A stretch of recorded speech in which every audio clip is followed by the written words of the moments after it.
Welcome, everyone. Welcome to Secret Transmissions Podcast. I'm your host, codename Fulcrum.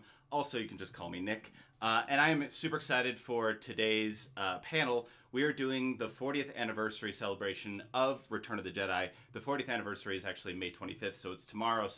But we like to kind of celebrate all week and just kind of have a remembering of the making of Return of the Jedi, and also fond memories, and we're going to do some fun facts and everything with that. But I have basically a stellar all-star cast today of our scoundrels here. So let's bring them in one at a time. First off, we have Luke with the Podwans. I think I'm the biggest scoundrel of all of us. Well, yeah, I'm not gonna lie. All right, and then we've got our Acer. We've got Casey, our little Star Wars Acer. And we've got our favorite Tia. And of course... Hi, everyone! And of course, the person who was actually on the very first Secret Transmissions, we've got Darth Choco. Yes, thank you so much for having me. Hello, and hello there. Hello, Pat. Hello, Sarah. How we doing? And yeah, let me know. Audio, I've been switching some things with audio stuff, so let me know if that's working on the outside end of things. But welcome, everybody, and welcome all of you. First, before we get started, can we do a little round table of where we can find all of you? Let's start with the order that we brought you in, Luke. All right, you guys can. Hi, my name is Luke. Sorry, I'm not. I just go straight into everything. You can find me. I'm 1/3 of the Podwans on all social medias at the Podwans, Twitter, Instagram, TikTok, YouTube. We're currently going through all of Rebels right now, and kind of breaking things down. I know Casey and Chaka will be on the next 2 weeks for sure. So if you guys want to hear what they have to say about some certain Star Wars episodes from Rebels, definitely come check us out. And Casey. Hello, everybody. My name's Casey, or Swacer1977 on TikTok is where I primarily make content, and I'm honored to be here. So thank you for having me. And our Tia. Hi, guys. I'm Kari, aka EstarGuarsTia, and you can find me under that handle on TikTok and Twitter, and on Instagram as Kari Skywalker. And I am Darth Choco on TikTok, Darth Choco on YouTube, Darth Choco 7 on Twitter, and Darth Choco IG on the gram. But I don't ever open Instagram, so... It's like I never actually opened Twitter. I have a Twitter account, but it's there. Just don't. That's why. Hey, that is exactly why. Hey, okay. Recently, it's been pretty shitty, but you know, every once it's in a while, recently pretty shitty. Every month or so. Every once in a while, we get a wholesome tweet that gets viral. For 1 week, and then the rest for 3 months is all crazy. Well, hey, at least we get 1 week. You get to hear all about Grey Jedi this week. I swear to God. Oh, God. Stop. Stop. Oh, it does not exist. It does not exist. Please, no. It doesn't, but up to here. They're always going to bring it back at some point, right? So Luke is a great Jedi because he apparently dipped into that dark side. Oh yeah. See that's why I don't want to involve myself on Twitter. Like it's gonna pull me in, and I try to stay positive. Just this right here. Here. There we go. This family right here is like the positive side of Star Wars TikTok. I love to hear Casey's 10-second facts, and I go on TikTok to get that wholesome quality content. and it's wonderful. Yes, these are the people, if you're going to go on social media, to follow for all your Star Wars needs, guaranteed. We most of you were at Celebration, yes? I saw a lot of you. How many of you Raymond. saw the 40th anniversary panel of Return of the Jedi? I saw it. Hosted by Ming Na Wen. Yeah, exactly. Yeah. I Yeah, I missed didn't that get to one. see that one. I didn't Yeah, I get to missed see that that one. one, but I was in the room. Pretty cool. Yeah. So sir. Yeah. I mean, it was cool. I mean, my favorite part, if you actually go on and see it, was actually Anthony Daniels and Warwick Davis sitting side by side and just ribbing each other Yeah. for an entire hour. I feel like that energy was also kind of the same thing that Diego Luna and Tem had for Attack of the Clones. Like they just Yeah. were like bouncing off of each other, which makes me think, what are they going to do for Revenge of the Sith? What kind of conversation? Who's going to be the one that has that back and forth? I can see it being Hayden and Ewan for sure. Is For that that one. is But- the anniversary? Which year was 2023. that? I mean, 2020, 25. 25. Okay, Mhm. so Yep. that'll maybe an Right. off year for Celebration. Well, that's dumb. I don't like that. Yeah. Well, you know. Well, no, that's when. No, they're gonna be in Japan. Remember in 25. Yeah.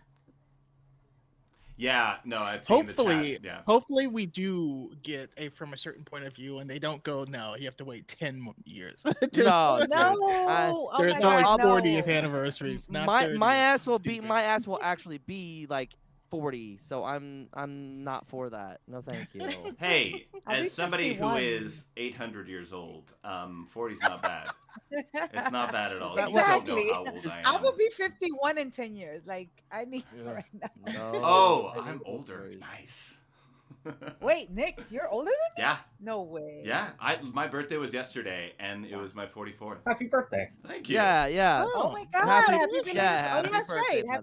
buddy. Happy birthday again. Yes. I don't. I Well, you don't definitely do don't much look for- it, so. That's well. Once you shave the head, and dancing keeps you young, I will say. But once this is gone, people like start guessing, and then you Yeah. kind of act childlike, and then they don't have any idea. It's great. Yeah, that's for sure. That's for Yeah, sure. I was born black, so I got that covered. You can be Forever born you that way. young. That's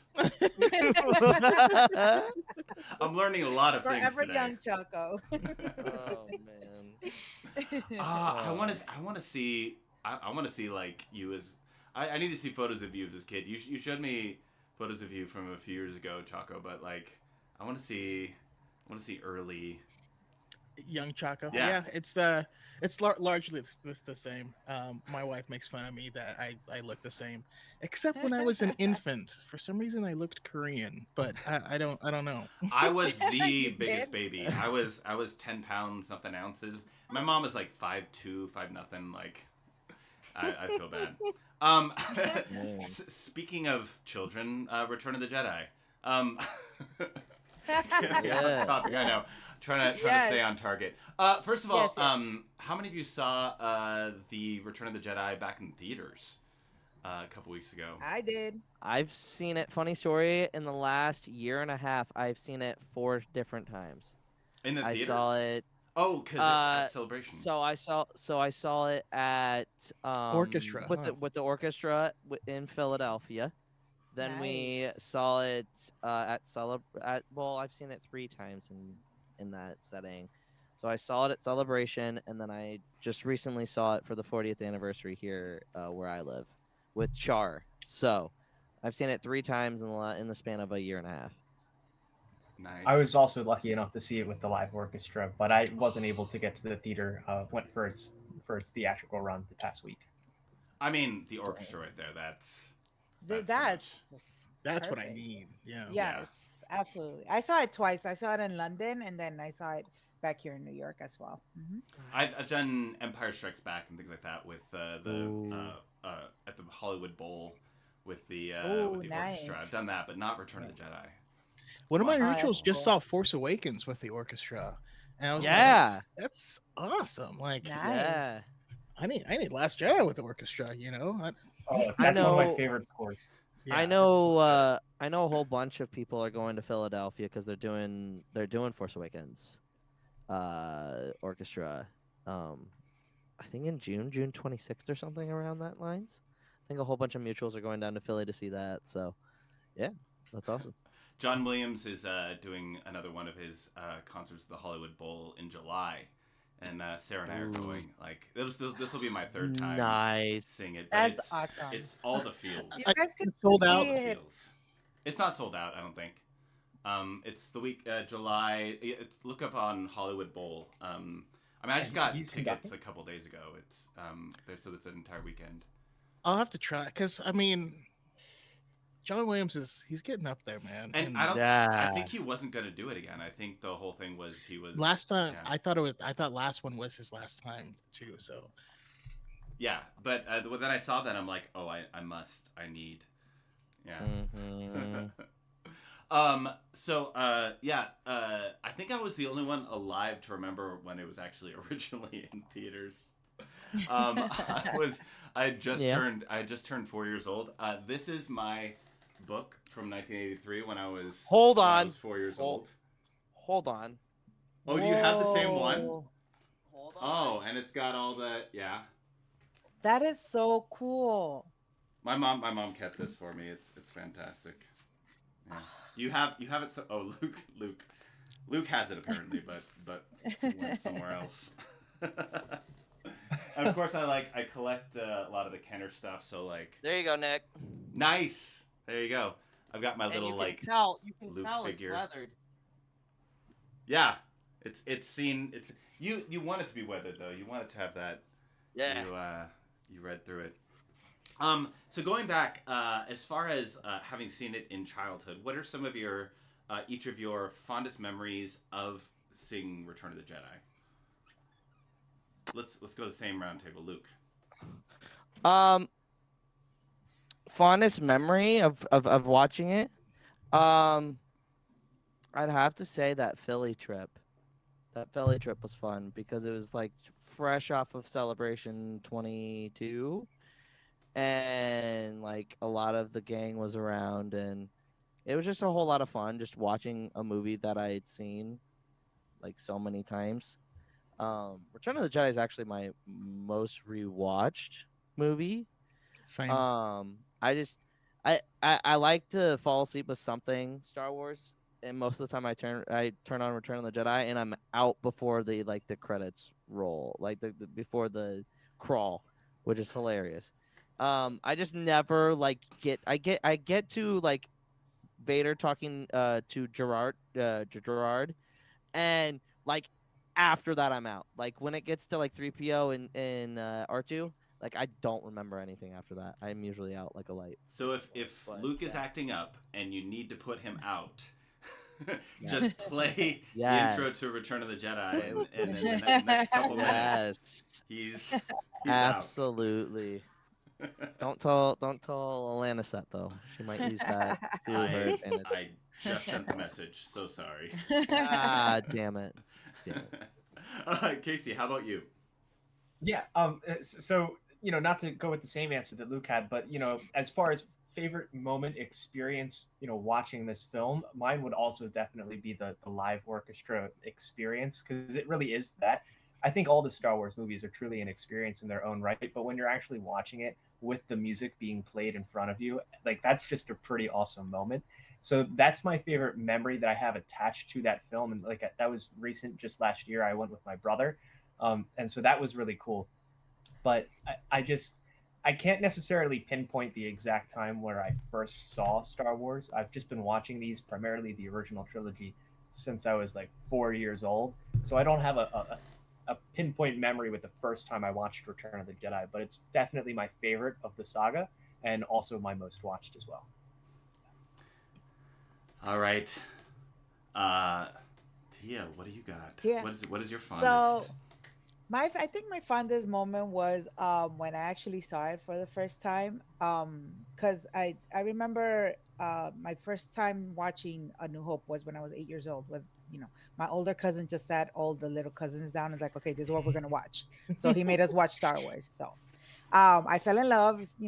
Vader. You already know what it is with me and Vader. But then we basically that was like a little thing.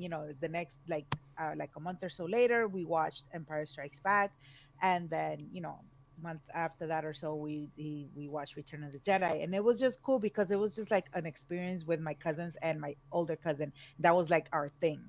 So it was like, a very cool family moment. And then I remember when when we saw Return of the Jedi, like our favorite things, because we were kids, were the freaking Ewoks. I mean, those little teddy bears, we were like, oh my god, they're so cool. And, Mhm. oh my god, look at them fighting. And like it was like our favorite thing of the movie. So I think that's what I like, one of the sweetest moments that I have with that movie is just being able to watch it for the first time with all my cousins. I can't imagine if Ewoks came out now. Uh, the reaction, but the fact that it was with the Oh, original geez. trilogy dude, and like yeah. the adorable murder bears, those Mid. adorable little murder bears. Mid. Empire sucks, man. Just Plot think about it. holes. Just think So about plot it. holes.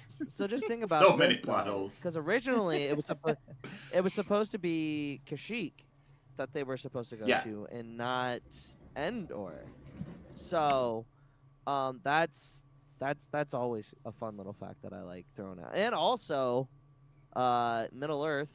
The word for Middle Earth is Endor. Thank you, knew better, do better. Oh. So that's I- where he. I got just it. learned That's that where he got- today. yeah, that's where he paid homage to Tolkien by naming that planet after Tolkien. I'm sure most of us have been doing the Return of the Jedi research so that we can actually have like Return of the Jedi anniversary fun facts. Not a chance. Which Not a is chance. perfect because I would love to hear that from all of you today. So if you got fun facts, throw them out there during this whole time. I love it. Whether it be making of or fun things in the movie itself, like nerd out. This is that time. I can see Casey. I have recently acquired this book, which is an older book, Star Wars: Return of the Jedi, the sketchbook, which is like all the concept art from the film. Ooh. And I was going through some of the things and I think I had already known this, but it's just interesting having like the tangible copy. But the concept art for Jabba the Hutt, there's some really crazy designs. But like the one here is definitely as Morrigan from Star Wars Rebels. Absolutely. And I love Oh, how God. Star Wars just takes old concept art and adapts it to newer projects. But so that's one of the Ralph McQuarrie and all the stuff that he did throughout the original trilogy is really insane, and I just love that. That's a fun fact I love. Oh yeah, That's a video I've been meaning to make. 'cause Ralph McQuarrie. It's in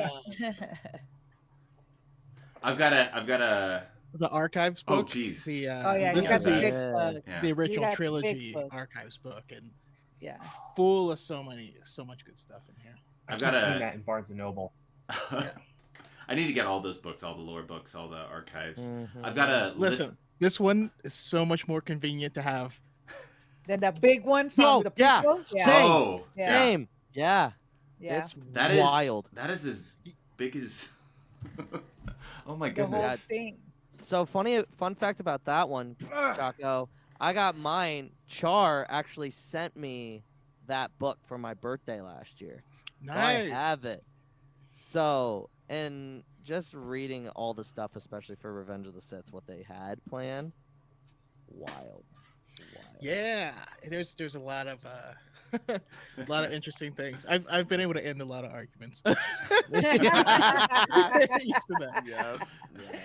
No doubt. But for me, when it comes to Return of the Jedi, like I got into Star Wars with an old VHS tape of The Empire Strikes Back, Nice. but that's not what imprinted it out of my heart, like like where I am now, because when I originally had that old VHS tape, I had a lot of fantasy stuff. There was Never Ending Story. I had the Labyrinth. There was all these things. The Labyrinth I found to be terrifying, but I still watched it every day as a Mhm. child. Now as an adult, David Bowie's pants are what's terrifying, but that's a whole different that cod piece. Yeah. yeah. You leave baby alone. Damn it. Jump, magic jump. Please don't. Jump magic. But Return of the Jedi, specifically when it came back into theaters with the special editions, is when it truly got imprinted like on my heart. And me and my friends, at that point, that's all we did at school. That's all we obsessed about. That's all we talked about. We were always, we'd go to the store and I'd race in there to try and find new action figures. I had I had my little Han Solo with the long coat that was like the camo print was like one of the coolest things ever. My Luke, I had speeder bike Luke, but it was funny because his Nice. hand was meant to hold the speeder bike, so his lightsaber they made super chunky so that you could still put it in that hand. Uh, and I remember always running into the store, and all they had was Bib Fortuna action figures all of the time, and it made me so upset because I hated him so much. Oh, yeah, he's the worst. As a kid, Bib Fortuna is like you hate, like you Terrifying. love Java because Big he's one-on-one just big guy. and gross, Yeah, he but was like annoying. Bib is just yeah. Ooh, another fun fact. The guy who plays Bib Fortuna Mhm. played King Jaehaerys in the first episode of House of the Dragon. Hmm. Same actor. Yeah. All right. I'll What- shut up and I'll The go back. the Well, probably my favorite fun fact, and I'm sure all of you already know this, but Ula, the dancer, came back for the special edition, same actor, and she was just looks exactly the same. And dancers, I'm telling you. was still killing it. Yeah. Twi'leks, man. The voice No, of Bib Fortuna is a Twi'lek. They do get gross. Okay. yeah. Yeah, they get. I mean those Say sharp about the one. teeth. See, that's why I we love mean, women. I mean, look at Omfrey Tar. He's the ugliest and the most useless Twi'lek out of any of them. And I will die on that hill. As far as more facts, the voice of Leia's bounty hunter, is it, how do you pronounce that? Bosch? Like Bosch. Bosch? Yeah. Is that how you pronounce Yo, it? duh. Yeah, it's the Yo, same duh. voice of E.T. Same Oh, person who did really? the voice of Oh. E.T. Yeah. Oh I didn't shoot! know that. Yeah. Wow. I Again, did not deep know dive that this either. week of Awesome. of finding facts that I can use for videos that I have not there you Leia go. recorded almost yet. crushed a human inside of the suit. She stepped on Yeah. someone's head. in bed. Yes, that's right. Yeah. Does it took like what 10 people to operate the entire puppet for Jabba? I believe it was 7 or 8, but I 7 could or be wrong. 8, yeah. Oh, that reminds me, puppets. Max Rebo here. I forget where Oh, I was yeah. watching this a while back, but so Phil Tippett, the guy who made, as you guys know, a bunch of the stuff, the costumes and creatures. I remember seeing that when they were doing the test footage for Max Rebo, he was puppeteering Max, and they had him dance to Rick James's Super Freak, and there's footage of the casting crew with Max Rebo dancing to that, some behind the scenes footage. I just That need that brings- edit. Oh, I I need have to find that- that footage. That that's adds really a whole amazing. that adds Yeah. a whole new meaning to Max Robussi, all right? Right. Think about that with Super Freak. I can't see it. I love Max Rebo. Oh, another fun fact. It was Kathleen Kennedy that pushed for the casting of Ian McDermott for that film. Really? Oh. Oh, that's awesome. It's Kathleen's That fault. is. You heard it here. You know? Yeah. Yeah, Oh, I mean, she was Fire. Kathleen was rolling with these guys for forever. So Yeah. Yeah. So many people Hashtag act like she was a fire new Kathleen. addition. No, she's been around forever. She Like she has casted Ian producing McDermott. credits on so many, like Indiana Jones, Jurassic Park, like Oh, all yeah. of those things. Yeah. And people just either choose to ignore that or just aren't aware. I mean, And it's- E.T. was her No, they big, know. was her They big just break. don't care. They Yeah. choose Yeah. not to. They choose Being not a to. misogynist is cool apparently nowadays. And we talked about this, but like that whole like the push of CGI in movies. Kathleen was one of those people that when they saw what they were doing with Lucasfilm, she saw that and she's like, Steven needs to see this. This is gonna Yep. like change everything. Mhm. And that's the thing. You like as a Yeah. producer, you look for the things, you spot the things, you look for the moments, you look for the talent, and Yeah, and you put absolutely. them in play so that they can do their thing. John and Dave. I just Yeah. picture her face on the Back to the Future. You know that sound you've been looking for?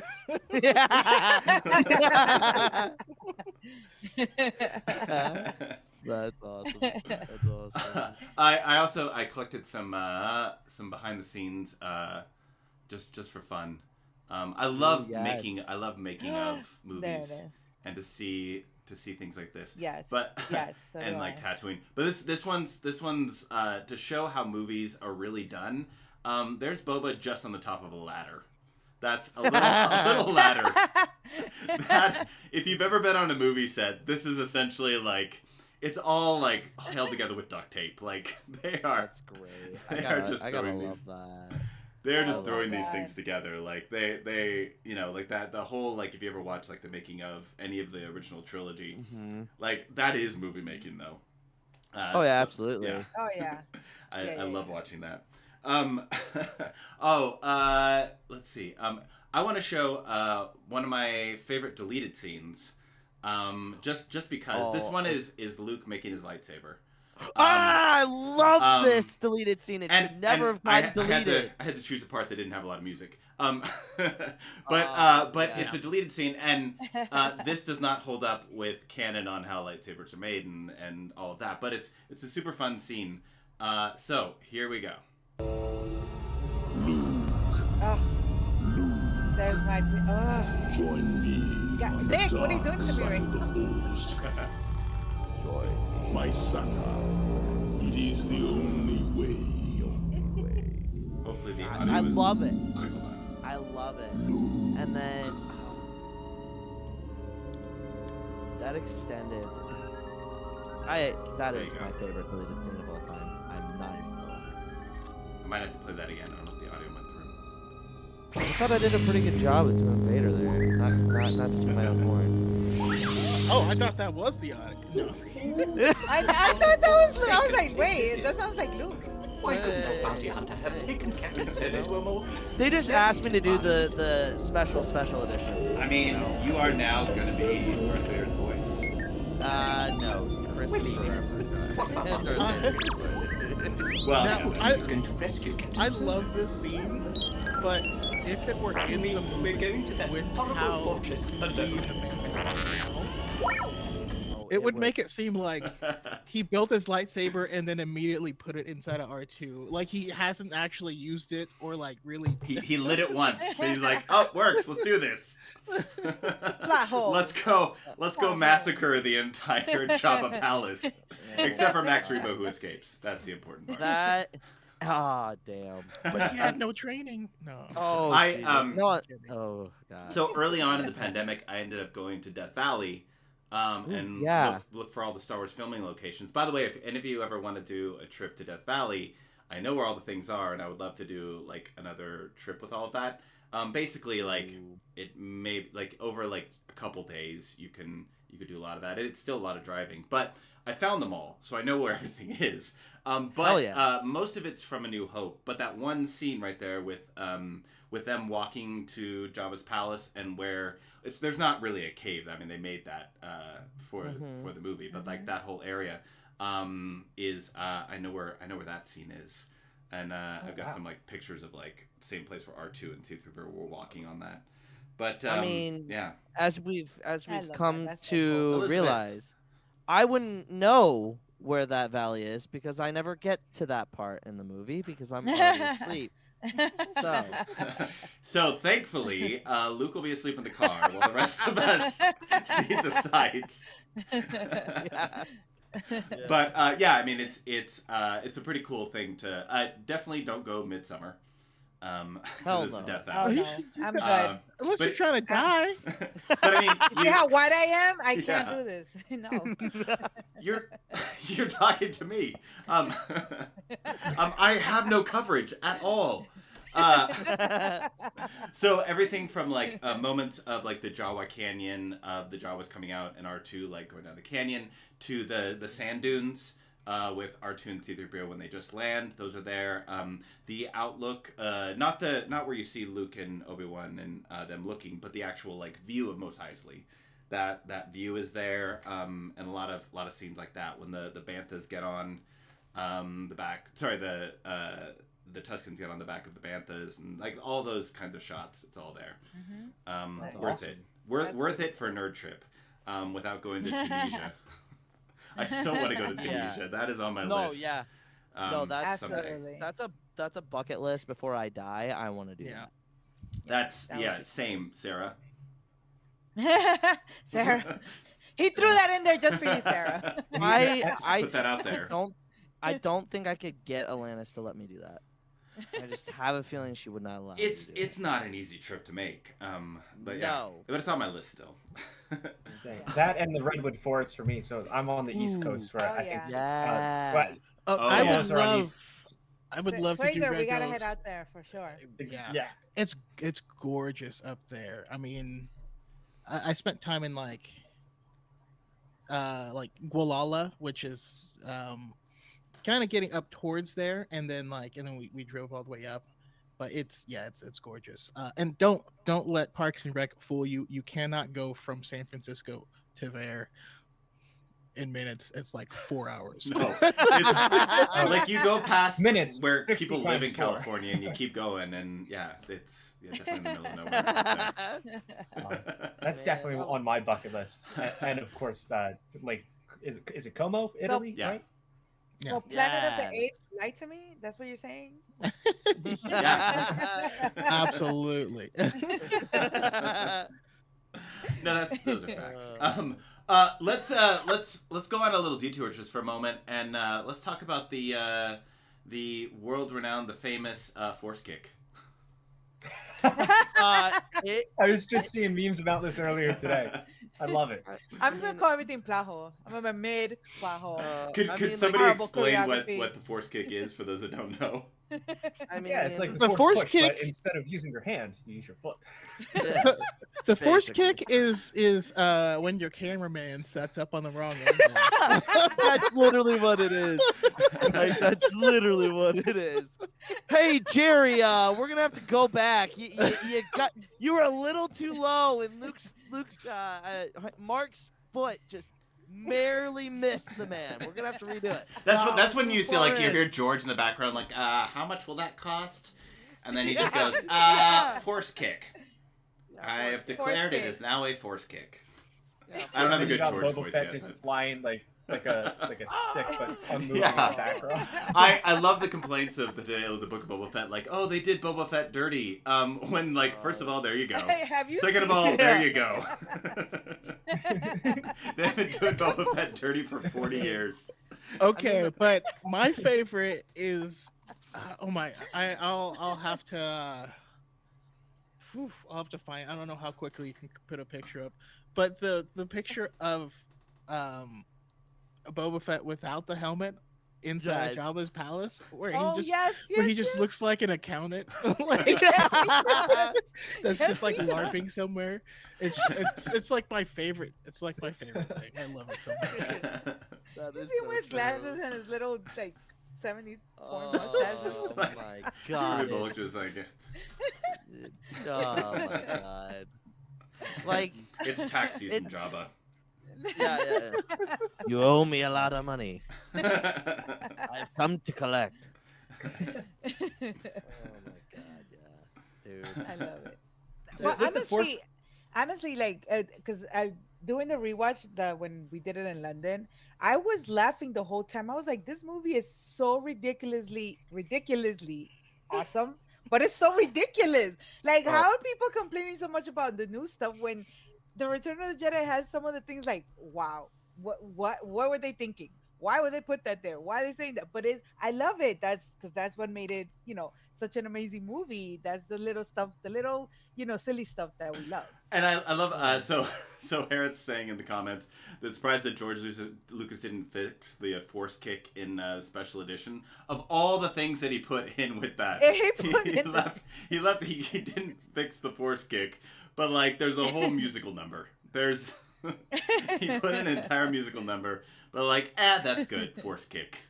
Oh, great. Yeah. And I think the Force Hey. Kick's hilarious too, because it clearly shows like this bias. I love the original trilogy. The Force Kick is ridiculous, as we've discussed, but Yeah. we just ignore it. We just ignore it. And then there's Yeah. like similar like inconsistencies with maneuvers in other films, and people harp on it so much.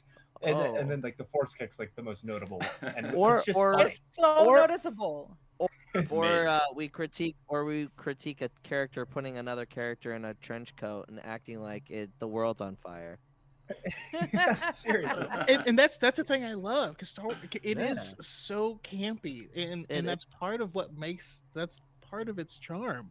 But yeah, the whole the thing I want to see is the pre Return of the Jedi planning session of like, all right, Lando, you're gonna pretend to be a guard, okay? And then I get Han out, right?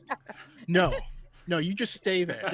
Listen, the skit that Nick did, that little skit that you did, Nick, had me dying. That was so perfect. I posted this morning on IG and TikTok, like Luke planning with Lando and Leia, and like saying, okay, so what we're gonna do is, Lando, you're gonna go in and you're gonna infiltrate Jabba's crew, right? And then a year later, Lando's like, "You're what?" Yeah. Excuse me. My ass does not do well in the sand. All right. Can we make it 6 months?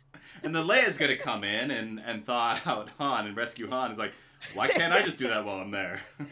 Leia has to say, I know. Oh, that's important. We're all gonna get caught, and then we're all gonna almost die. And then all else fails, we just massacre everyone. Like, all right. I get the whole plan, but like, once the droids fall in the sand, are there gonna be big giant magnets underneath the ships? Seriously, where did those come from? Like, you don't see them on the ships. Everything. How the droids get back up? It's the best. I love it. I love it. Yeah. Everything has to happen exactly the way that he planned it. They didn't off-script anything. Luke just went, all right, here we go. We're just going to roll with it. There's no way that these fuckers are going to screw this up. Like, he somehow knew that R2 was going to be in that exact position, and Luke was going to be in that exact position in the chip. So when the lightsaber comes out, it's just right on there. Perfect. Think about it, R2 is like, oh, so that move that Anakin did in Zygeria. Got it. That move. There you go. Oh my God, that was a good callback. Also, I just love the back and forth of and of course Family Guy makes fun of it when it's like dun dun dun dun dun. It's just one of those weird scenes, like that gives me the same energy as Revenge of the Sith when Obi-Wan goes, I don't think so, and it's a close-up of just his eyes strip, and you're like, it's such a weird shot, but I'm into it. Like, I don't know how we got here, but I'm enjoying it.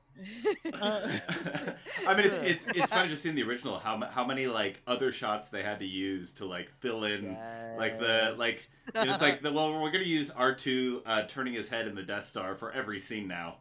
Because we need a shot to transition this, otherwise. Alec Guinness was too expensive, so we have to throw in more R2. We can't see where Obi-Wan's going the entire time. The one thing that J.J. Abrams. Oh, sorry. Go ahead. Yeah. Just my favorite one of those though comes from A New Hope, like. The Tusken just went like this once, and so they play it in reverse, up and down, and like that became their signature move. It's just such a weird story. I'm like, I didn't know that. That was freaking hilarious. Yeah, he just went up once, and if you rewatch it now, you'll see how the camera shakes, and it's kind of weird, and it's like. It's clearly in reverse. It's hilarious, but back then, I feel like it wasn't as noticeable. You know what I mean? No, I mean, that was the height of special effects. I didn't notice it until just now. I know exactly. Right there, I would have never known. I was like, oh, he's just there. Alec Guinness holding his lightsaber so that the stick pointed directly at the camera, so he can slightly go like this and make it look like it was extending. That was technology, you know.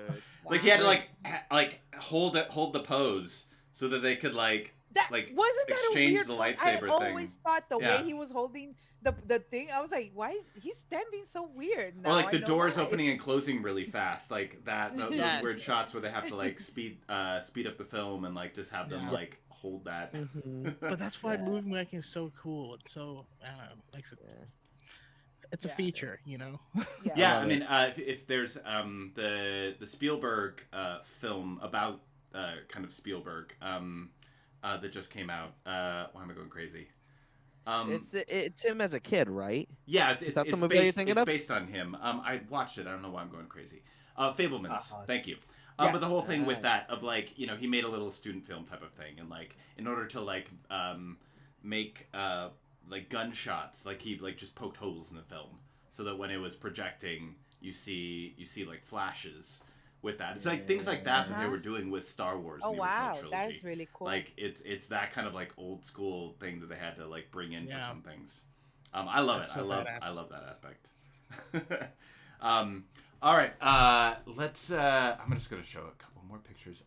Just speaking of like the behind the scenes thing, like that idea, like where of course like they use miniatures for certain shots, right? And there's a whole like they did this whole stop motion animation with like action figures. So Yes. It might be on YouTube, Yes, but they showed yeah, it during the panel.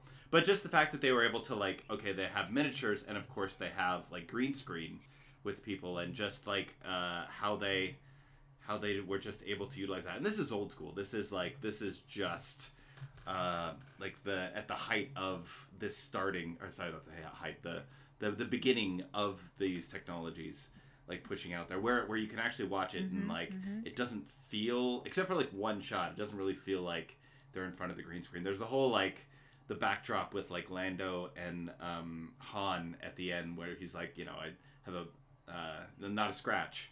That whole backdrop feels like painted. That is, oh yeah, that's the one shot, but everything that else. one I always pick up on that. Yeah. And then I My imagine favorite- Lando walking off in that, like he's just walking towards nothing. Yeah. He's just walking Yeah. into the shadows. There's no yes. there's no nothing. One of my favorite of like those painting backgrounds that they did is when Palpatine gets off the shuttle and Yes. walks Oh, through yeah, the hangar that- bay, Yep. and there's that big crowd of How people. They did that. Yeah, there's no people there. Well, they I've got- also I saw that in the ILM thing. I didn't even know that before the ILM series came out. I was like, that is so cool. they also used that. Well, it's like they added a couple more because they needed that same shot for the beginning. Mhm. So they just reused that, but added Repurposed it, like yeah. I can't remember who the guy's name was. That it wasn't McCory. It wasn't Ralph No. McCory who did it, but it was the No. painter who did Mhm. that and added more stormtroopers. It is like the way they're able to edit that, like from the close-up shots to it going out wide, and it seamlessly doesn't look. It looks like it's all one shot. Like there's actual people staying Yeah. there. They use a So lot it's of painting absolutely for all the originals. wild. Yeah, like it's the in ESB when you're looking down and like Luke's looking down, like that whole shot there, that whole part is painting. Just like you know, they just have like that it's painted like just one part is the paint and the rest of it's live action. Yeah, It's crazy how much imagination was brought into like, hey, we don't have blue screen, green screen. Those weren't a thing. Like we didn't have the special cameras. Let's just use painting. Like let's like the painters back then would have been like, man, I got an extra job. It might not pay well, but I'm gonna be known for something down the road. And it's absolutely wild how seamless they make it look in those shots. All right, I'm gonna throw up a picture. This might change topic, but Ewoks. You have to love them. If you don't, then I did from the beginning. You're dead inside. Yep. I have an enormous picture of Wicket right next to me, and he watches over me at all times. Like he's always just out of frame, but he's there. Trust me. I do like the Ewoks, but I'm so glad that we eventually got the Wookiees though. Oh, the Wookiee planet, yeah. And they have the technology to do it. course. Oh, yes. It's I love slightly easier to find a bunch of little people than it is to find a bunch of 7 foot tall huge. people. Yeah, exactly. Agreed. Yeah, absolutely. And of course, you all know the story, but I'm just gonna say that. Oh my goodness, Oh my god. that is great. what's I wrong love with that. This is All my a Ewok good stuff friend of mine is- drew this, and it's just Oh, black and wow. white charcoal. That's on a brown hand-drawn? piece of paper. That's hand drawn? That's crazy. Just black and white charcoal. All my That's Ewok awesome. stuff is in That the other looks room, so I've got a amazing. Rancor. That's That looks so amazing, cool. Choco. That looks really, really I nice. love the That Rancor is- too. that is I have a legit. lot of the old Kenner toys from 78 to 83. The line. crazy. I collected them for a while, Flexing. and I have most of it. And I was. I've got. Yeah, go ahead. Yeah. Sorry. Oh no, I have a few too, but they're all missing pieces because I acquired them after the fact. They're beat up and broken. Let me know which ones, and yeah, we'll talk and see about the pieces. Did you have the clamshell Vader head? Hold on. What about the clamshell Millennium Falcon cannon? There you go. Yep. Nice. That is so cool. That's awesome. I have a lot of them. Sorry, I'm going to turn the camera here, but I have a lot of. Some of them are right here on this shelf, like you could see. That is so cool. The B-wing. The B-wing. Like in Yeah, pristine and then condition. looking down, you've got all like there's a ton of stuff there. Those are the original figures right there. And All right, anybody in the chat, where does he live? I've refurbished. He lives some, within 10 minutes of Disneyland. Oh. Just Just follow him. Hey, I have 10-minute 3 radius. Millennium Falcons, and I have one specifically so people can play with it. Oh my god, That's cool. Oh Okay. my god! So you're literally is- that video from SNL that the I buy 3, one to keep in the box, one to play with, and I one know. just in case. When that video came out, I was like, oh. But so 2 of them I refurbished, and one of them I acquired early on. So that's cool. the first one I That's refurbished. awesome. I'm like, you know what? I'm just like everybody. And it was just fun to refurbish them. I was like, a pandemic hobby. Why not? Like, I'm not going anywhere. I Yeah. might as well like do a fun new hobby. Yeah. So they're fun. You know?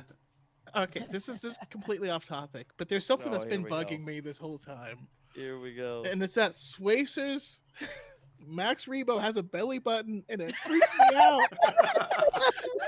Does he really? Spacer, you don't see? I think it's a belt. I think it's a belt. Oh, it's a okay. belt. Okay, all right. The way the camera looked, it looked like he has a A belly rectangular button. And I was belly like, button. Seeing it, He's not even looking at supposed my to have screen, arms. it does look like he has a belly Yes, button. it does. It's like huge too. okay. I mean, what do you That's- think about that's his a- non-canonical legs or his arms? Yeah. Well, that would be weird because, like, you know, a belly button in between hands. Like, it's. Like, Oh it's my not God, even- no, whoa. Like Can you to have a belly imagine? button with like It's like- hands, belly button, hands. Like. It's like so that's how he uses the restroom. Oh. No, Luke, I knew you were. I was trying not to think about that. Tewana Wonga.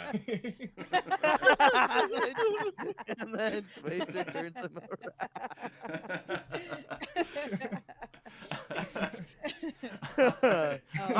So speaking of Ewoks, transition. I mean, this is just fun memory lanes.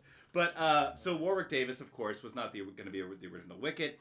Of course, because what am I saying? I'm going nuts. R2D2. Yes.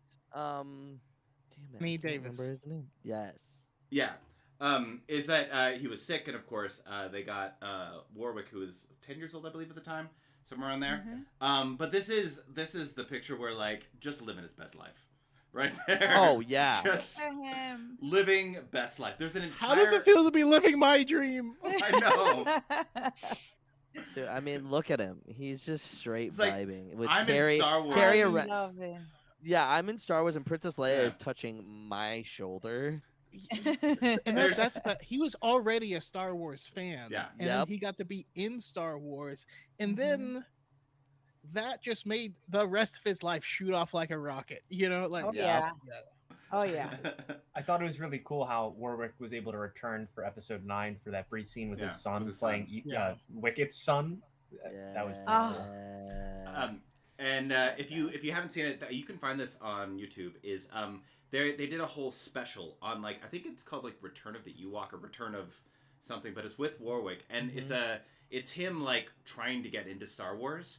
And of course they did this while filming the movie, so it's like he's in the production offices and they make him like Ewok, and then like they there's this whole story where they have him like actually go into space, and then of course he's on the Death Star and like he's being chased by Boba Fett, and then like That's he's awesome. on Endor and all these things. Then his parents come to pick him up at the end, and That's it's crazy. it's I love it's that. amazing. Like I do recommend it. It is super cheesy, but it is it's worth it if you But No, what and isn't? But what isn't cheesy about Either Star about Wars? Star Yeah, Wars. no, it's the But best I kind love of because cheesy. they do stuff like that. Then they do some like a little spoof type of thing with R2D2, like the behind the scenes thing where R2D2 was like a mess or he was drunk and like I don't know, like Yeah, I yeah, think they did. I think they did yeah. that at for like the Robot Chicken skits.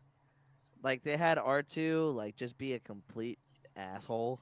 No. I'm And talking about the behind in the. I was looking at the prequels documentary thing like in the bonus DVDs, oh, okay. and they were doing like interviews. You know, like when you sit down, like the Oh, actors yeah. or the they sit Oh, down yeah, to talk, okay, and then yeah. they did one where Art talking about R2 is having some problems. And then you see R2 just like acting up and like being an asshole. So they did. I was like, that was it. So it's like it reminded me because that's kind of similar to what they did with Warwick or whatever. But you guys got to see it. It's in the prequel stuff. It's so funny. I'll have to go back and Oh, I'll have to go got back and it. see that. Yeah, yeah. But R2 out of everybody, like yeah, like Sarah says, like R2 has seen some shit though. Yeah. Oh, dude, yeah. R2 I s- R2's, I still R2's think like that- that war veteran that like just got the Yeah. mouth on him. That's like, what they try to. That's exactly what they try to convey in, Yeah. in the behind the scenes thing. Oh, it's just he's going through some stuff. He's seen some stuff. Pops is saying a little bit too much. I tell you what, he's hitting the bottle a little too hard because he's having flashbacks of another Skywalker taking a droid's head off. Seeing clones fly everywhere. so I'm gonna switch topics for a moment. I think Return of the Jedi is definitely one of the most like one of the biggest Star Wars movies that retcons so many things. Like in and of itself, like the whole like Leia and Luke relationship with Yes. that. Yeah, yeah.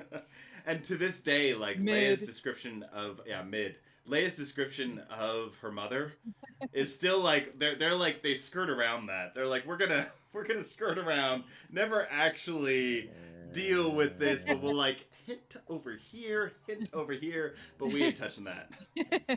I see Well, Choco. the confirmation as well of like you just are, and I know, and you know that you know. So like, let's not talk about it. Anyway. Yeah. Let's I've always avoid known. that because we just made out in the last movie. Like I don't want to revisit that. I don't want to revisit that.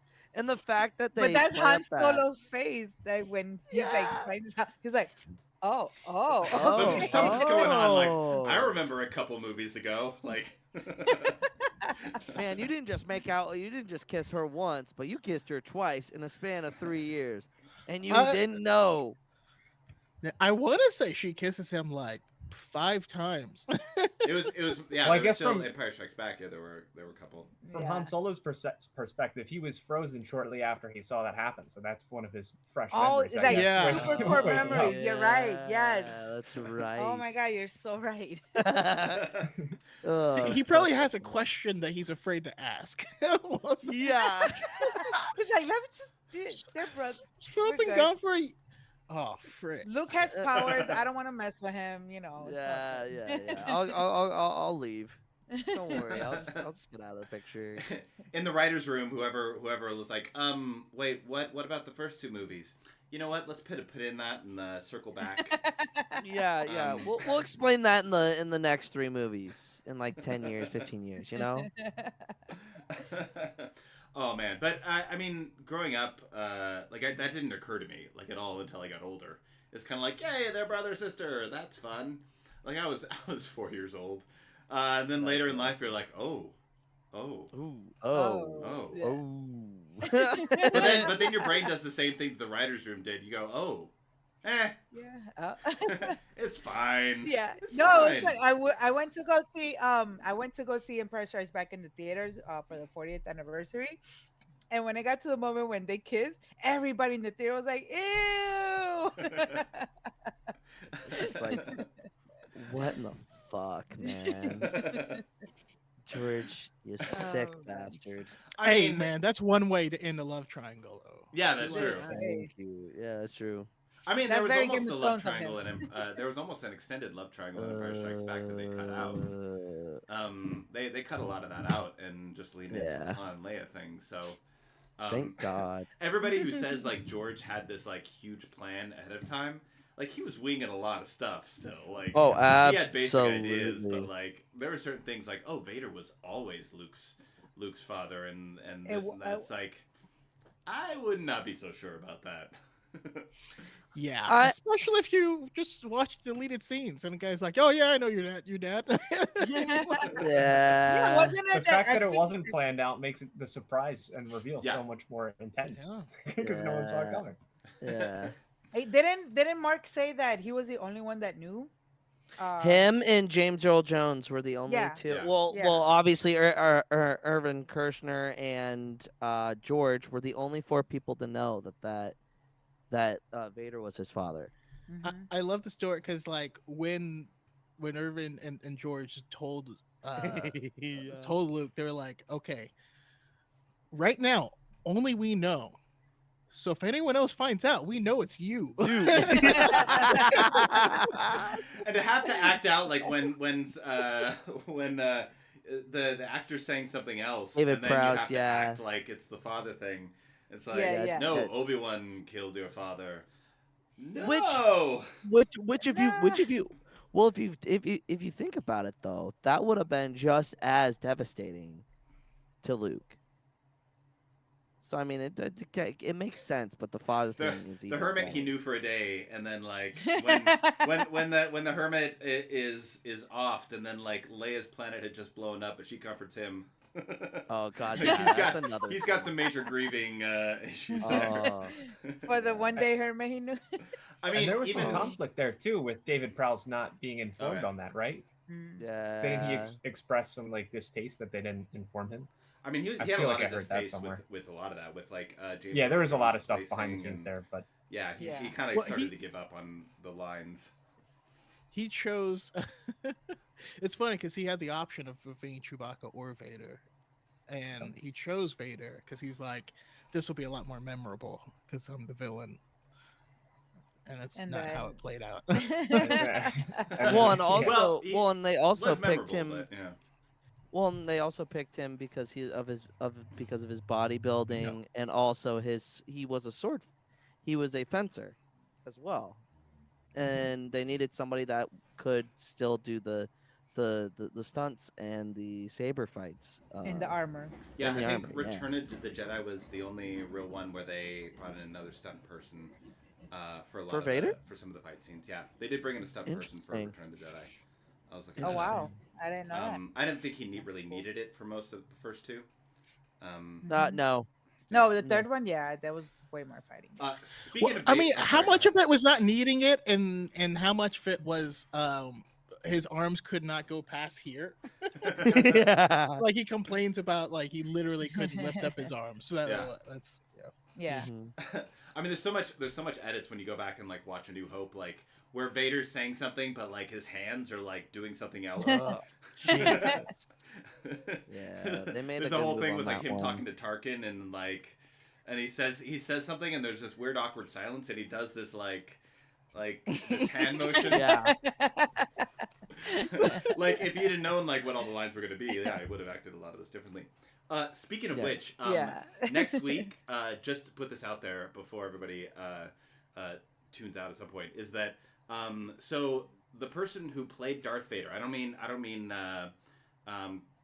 Hayden Christensen, obviously, but the person who played Darth Vader for majority of all of Obi-Wan Kenobi is going to be on this podcast next week.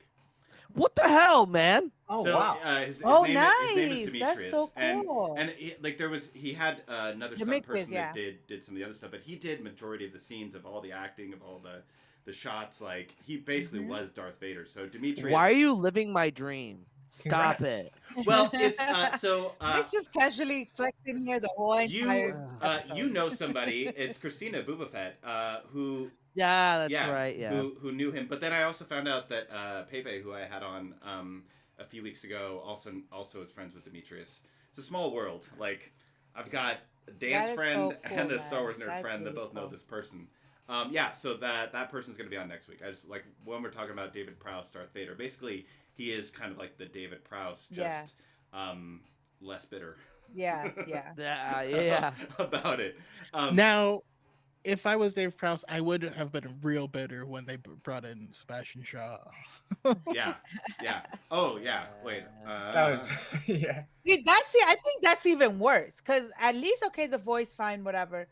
But you take off your mask, that would have been super David memorable. Like, Prowse would have okay, they been finally showed fine. my face. Yeah. I mean, Yeah. the accent would have been. Holy shit! Been That off, his but- thick Scottish Yeah, he accent, did have man. that. Holy Oh, shit. so speaking of which, Tell first of your all, sister she was right. She was right. She was right all along. Now go, my son. This is what I sound like when I'm on the light side. His mask filters out the accent.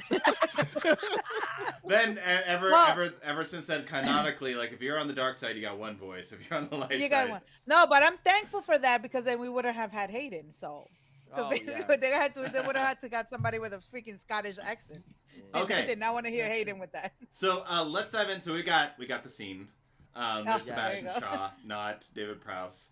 Ice cream. And even Ice even cream. Sebastian Shaw got cut out later on of like his Force Ghost Hey. moment. Oh my So god! Hey, if you hey, play Darth hey. Vader at some point, you're gonna get cut out of something. Yeah, I Okay, mean, but as a child, at the end of the movie, I was like, "Who is that?"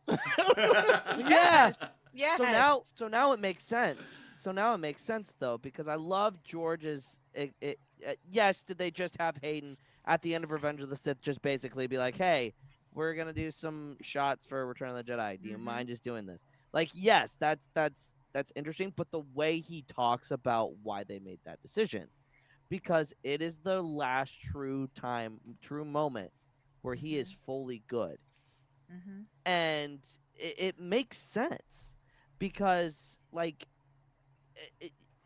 yes, did he make the sacrifice in the last minute, but like canonically his last like truly being good is right before he says goodbye to Obi-Wan in episode 3. That's the last moment of him actually being full on good. I've, No. And I I've just been a I little love arrogant, that they had sorry. Hayden come back. Love you, Obi-Wan. You too.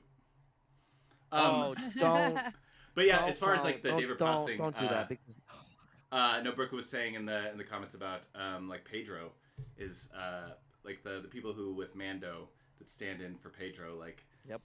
When you get a character like that, you're always gonna have a few people that have to play that part. You got the stunt people, you got the actor. Like, you're not gonna like just like, hey, actor, just be in this suit for like 12 hours a day for several months.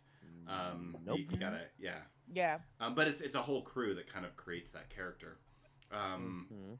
And then Darth Vader's always been that same way. And then the some people who came in had to do the same thing for Return of the Jedi and for Obi-Wan. That's just how film's made. Yeah, it's crazy. Yeah. Yeah. So speaking of Anakin Vader and the idea of redemption. I know it's a hot topic. Like I know George Lucas said like, oh, and then Anakin's redeemed, but I know in the fandom there's a lot of diversity when it comes to what we feel about that. So personally, for each of you, how do you feel about that idea of Anakin being redeemed at the end, or if you think he's redeemed? Silence. So sir, you go ahead. So- you take it. I think anybody is capable of redemption, but it requires a lot of work. With me, I think I see a lot of people who idolize the character of Anakin and separate his actions from Darth Vader's, and I think Anakin's a great character and awesome. He's cool, but like some people, I think take it to the level where just as far as accountability goes, they like separate his Order 66 moments and the Vader moments from Anakin and stuff like that. And I'm like, no, there's still like, yes, the Sith corrupts you and you might be a different persona, but you're still responsible for those actions. Yes. And I think, as far as being redeemed from slaughtering children, I think maybe one act, it might realistically require more than that, if anything, if it's possible. I don't know many people who come back from slaughtering children, but Yeah. I do like the fact that he's redeemed. And I am willing to forgive people if they are actively seeking forgiveness and it's genuine, and they will continue to take accountability and continue forward, taking actions to improve themselves and Mhm. kind of fix the errors that and the people that they wronged. Um, and so that was I would have there's some parallels with like Ben Solo, and it would have been really cool, I think, to see like him kind of like take that accountability forward. But with Vader, I think anybody is possible of redemption. I think it's a lot harder for some people, and especially depending on Yeah. the actions that they did. But I do Yep. think it's a little dark, especially when you take in all of the heinous atrocities that he is responsible for. Yep. I have a weird take on it, or I guess a weird example. My mind thinks in images and stuff. It's very really abstract. So like when I think of Anakin's redemption, obviously he didn't atone for his actions, Mhm. and had he survived, he would have been imprisoned forever, if not summary executed. But there's an episode of the show House where there's like a veteran who lost his arm in a war, and his arm was clenched when he lost it, and that muscle is always in that form. He Mhm. can't really get rid of it, and so what House does is he does a bunch of stuff and makes the guy super mad, but he sets a mirror down so that the person can see his other arm because it's a mental thing, and he can imagine himself releasing that tension, and like the relief that the guy felt in that moment signifies how I feel about Anakin's redemption. It's like this hate that he's been viscerally holding on to. It's all of these people's fault. I'm the victim of this thing. Uh, it's not Anakin's dead. It's Vader that's doing all this stuff, and I'm justified. And then he finally can let go, and there's release of all of that Mhm. hate and tension, Mhm. and it's like it doesn't make up for what he's done, Nope. but it's a clarity of letting go of all the darkness and hate and Mhm. acknowledging who he actually is rather than lying to himself. It's a crazy amount of catharsis that happens. And I don't like the word redemption because colloquially I think it paints the wrong picture, Mhm. but I love what it does do in that sense, and I hope Yeah, I but made sense. You made sense. No, no, Did I no. make You sense? absolutely. That was a really, really great That like w- analogy. Yeah, I mean, and we got it on film, so you can cut that out and put on. It's right there. It's lovely. I love that content. That's all you need to do. Just so Brooke in the comments said, narratively, he was redeemed in the eyes of what was important to the story at the time, i.e., Luke being Luke, but redeemed yes. to the wider galaxy is a different story. Because when Return of the Jedi came out, we didn't have any of the Yes. content. mhm. Forgiveness, yes, but redeemed. Agreed. Yeah, I don't Right. know. It's kind of like Agreed. that. Yeah. Agreed. Yeah. Tia. Thank you, Brooke. Yeah. Tia. Take it. Take it, Tia. Listen, as one of residents, Anakin Vader stands. I think what Chaco said makes total sense to me. Mhm. Of again, yeah, the word redemption really shouldn't be used in this sense, but the fact that he finally took accountability and realized who he was and start, like Chaco says, stop lying to himself. I think that moment was what, I guess, why in the force he was able to, be able to come and reunite back with the light side and stuff. Yeah. I think, what was it? Was it you or Element Chaco that said something about Yoda? Was it? Oh, I think it was Element. That you, when Yoda was in, finding himself with the whales and stuff. That how is it that somebody's able to do the whole force ghost thing? Because once you able to find the light in yourself, what was it was? I forgot what was it that Element said. I That mean, Yoda you said. you do have to die with light in your heart. Yeah, It's Yes. there you go. essentially Light in your heart. Yeah. the Yeah, phrasing. that. So I think at that moment, that's probably, especially seeing Luke. That's why he wanted to look at Luke in his eyes, and just like once he saw his face, that's what he felt inside himself. He saw that light. Yep. And when when he says that, oh, tell your sister she was right. I mean, I don't like what exactly what was it that Leia said that she was right about. To me, maybe it was the fact that she was like she told him at some point, this is all your fault. You need to like you are a bad person and you don't realize it, or some I don't know. Like, and that's like my little head canon that he was admitting, yo, what Leia said was correct. Tell her she was right about me. That I So, was. Tia, I'll take it a step further.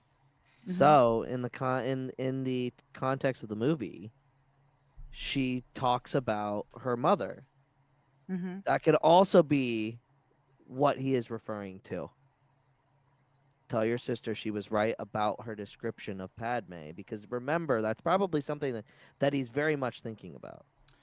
Well, I apologize, but the He line says, is "Tell your sister you were right. Yeah. Yeah. Oh, that you were right. Whoa. Okay, tell your sister you were right. Okay, Oh all yeah, right. that's right. To me, that Well, Yeah. all comes down to And he when I does, was, and yeah. Leia's like, don't care. yeah, The and dude tortured me and blew up my planet. I don't and, Like I don't care. and rightfully so, because he has done those atrocities. Now, going back to what Swacer said, people want to so badly take away the deeds that Anakin did and put them on Vader. Now, my counter to that is, then if that's the case and they are two separate people, then why does Darth Vader need to We need be redemption. need any redemption in the first place? Mm-hmm. Mm-hmm. Oh, No, it's just right. it's just wailing on a mentally ill guy until his Yeah. his Yeah, torture yeah, goes away. You know what I Yeah, mean? Like yeah. it's not the same. And No, also it's it means the title of the song, Anakin's Dark Deeds, is yeah, exactly. Like it's like weird. It's just the emo thing. The yeah, Dark Deeds is just emo reference. it's just it's frustrating because like I also Anakin is my favorite character, and I think his characterization shows that it's the like in Choco said it perfectly. It's like someone choosing the wrong path and having every opportunity to get off that path, but choosing not to.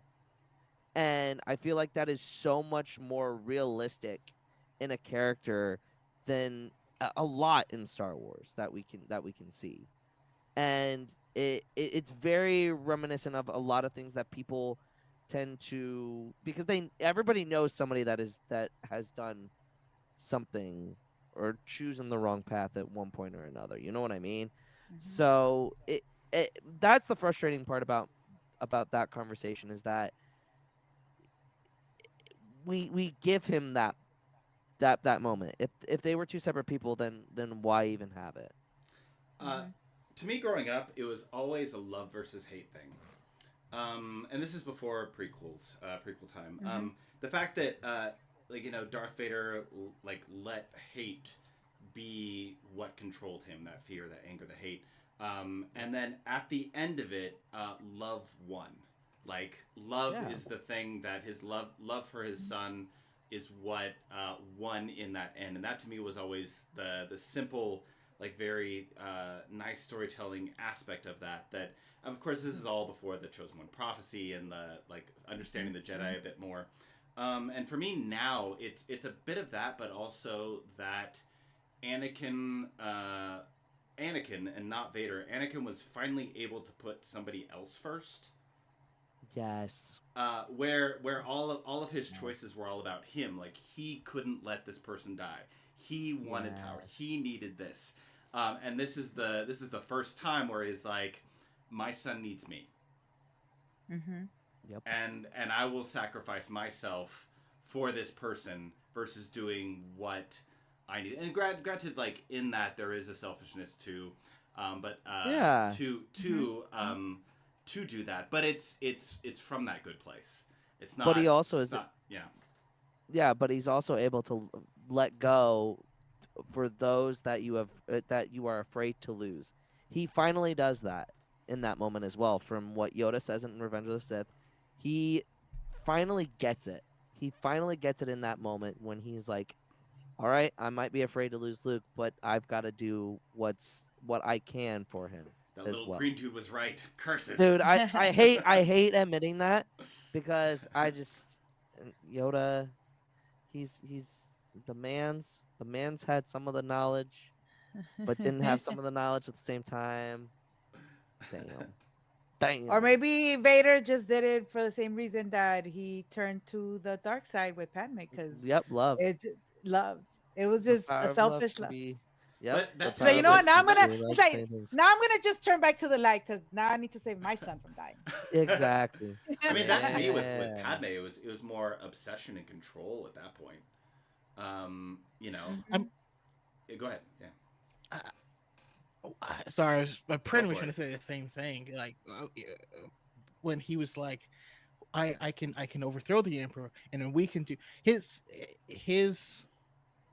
Completely changed. He stopped being about Padme, and it was about Mhm. him, and she Mhm. was his possession. You did this. You took her from me. Not she's a Yes. woman with agency.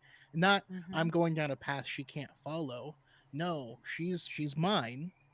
Uh, it was all about him and no one else. We Mhm. even see this with him, wailing on Clovis, which I love that scene. But Yeah, fuck all that, dude. It gives me. I'm just like, dude, beat that motherfucker's I'm sorry, but I ass. do. You all want to do that to Yeah, Clovis. He's It's like, Yeah. that's my toxic. That's my true toxic trait. Is not being just being like, you're a piece of ass. but I mean, the quest for power became solely about himself, Yep. and Mhm. this is the first time where he was able to let go and do something not for himself. He Yeah. was willing to burn the galaxy for his own interests. The scene where he cuts off Mace Windu's hand, he says, I need him. It wasn't anything altruistic. He wasn't like, save, don't kill him because it's the wrong thing. No, it's I need him. Yep. It wasn't even Padme needs him. It was I need him. This is the first time he stops and like lets that go. And that's why the two scene mirror each Like other he so didn't. well. Because normally what we know is that the Sith and apprentice dynamic is the apprentice kills the Sith, so they can become the overlord and take over and the power and all that stuff. Yep. And in this instant, Vader killed his master, not for himself, not to take the power, but to save the one that he loved. So, yeah. The Sith are so selfish that they refuse to die. Yeah. Yeah. They Somehow just want Palpatine you returns. cut him in half, nothing. Throw him down a pit, nothing. Like, damn, okay, and maybe I need outta to here. hate so I don't die. Shit. It's like maybe that's what Yeah. Padme had to do. Fucking hate him. The thing is, if you strike down a Sith, you got to stand there and make sure it takes. Seriously. It's like, shoom, all right. Now we wait. Hey, poke Wait him to with the see if this stick. actually took. Poke him with the stick. Make sure. Pick a few times. Yeah. He didn't double tap it. Didn't double Yeah, tap he it. didn't double tap. Double tap. It's like if they're like ticks, you gotta burn them. Like Luke Yes, had, with the exactly. funeral pyre, Luke. But killed Obi-Wan Vader No, he tried made that. sure Vader was Small. dead. Yeah, Obi-Wan tried that. and Still failed. didn't work. True. Oh, well, Right. true. Well, he didn't make sure that it was fully disintegrated. There you Yeah, it go. was You funny. didn't, you He didn't was poke. still Poke it moving. with the stick. I'm not dead yet. Yeah, He was still it's just a I fresh wound. feel angry. Yeah.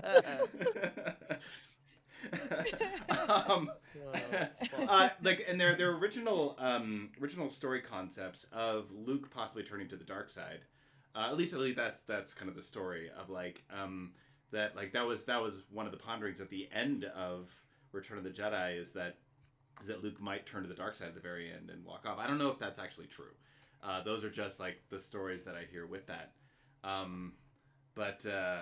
So that idea of that. There's way too many stories for Yeah. it to not be true, and especially from interviews with Gary Kurtz, Oh yeah. who walked off because he thought they were going away to sell more toys.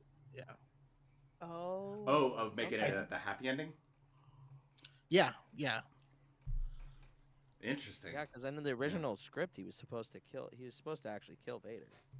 Wait, I love It's so stupid though. Because he kills him and he puts on the helmet and goes, "I'm Vader now," and you're like, "That's not how no. it works." No. Really? It's gotta be like- That's so crazy. That's the Oh my story. God. Yeah. That is Yeah, so that's- cringe. There's got to be actually- more to it than I mean, the that. title, Is the that why original they were title was gonna- Revenge of the Jedi. Yeah, Yeah. Nick, you Yeah. read my mind. I was Yeah. gonna say, isn't that what they were gonna call it? Revenge of the Jedi? or whatever? Yeah. Well, I and do. So go. there's a. I mean I've spent countless hours tracking down as much of this stuff in all sort of physical media and just scripts and all this crazy things.